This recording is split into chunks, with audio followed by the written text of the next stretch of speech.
मेरे प्यारे भाई और बहनों, हमारे जिंदगी में बहुत सारे लोगों के एहसान हमारे ऊपर होते हैं, बहुत सारे लोगों के।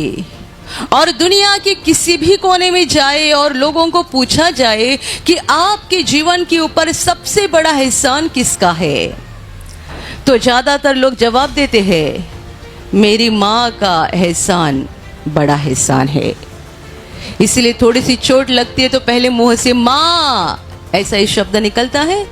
संकट के समय या थोड़ी सी चोट भी लगती है, वही शब्द हमारे मुंह से निकलता है, क्योंकि यही बात हमारे दिल में बैठी है कि हमारे जिंदगी पर सबसे बड़ा एहसान किसका है, तो मेरी माँ का है। और फिर आगे जाकर पिताजी का, क्योंकि पिताजी भी खाऊ लाया करते थे ना जब छोटे थे, तो पिताजी का भी एहसान थोड़ा थोड़ा बताना पड़ता है। और आगे जाकर भाई का, बहन का, और फिर रिश्तेदार, फिर दोस्त, फिर जिसने नौकरी लगाई, जिसने घर देने के लिए मेहनत किया, या और कितने सारे लोग जिसने कर्जा दिया। बहुत सारे लोग हमारी जिंदगी में होते हैं जिनके एहसान हमारे ऊपर होते हैं।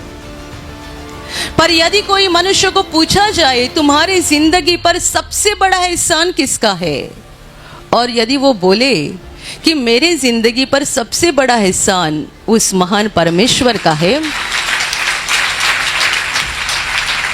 तो वह आत्मा में जिंदा हो गया है, जीवित हो गया है, उसने सच्चाई को जान लिया है, उसकी आत्मा की आंखें खुल गई है, और आत्मा की आंखों के द्वारा वो साफ साफ देख रहा है कि मेरे जिंदगी पर सबसे बड़े एहसान मेरे महान परमेश्वर के हैं, जिसने मुझे बनाया, जीवन दिया, धरती पर भेजा, जो मुझे जिंदा रखता है और जिसके पास मुझे एक दिन वापस जाना है।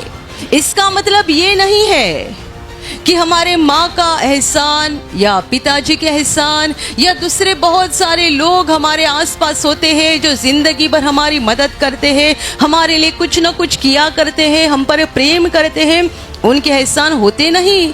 ऐसा नहीं है। परमेश्वर उनके द्वारा हमारे ऊपर एहसान करता है।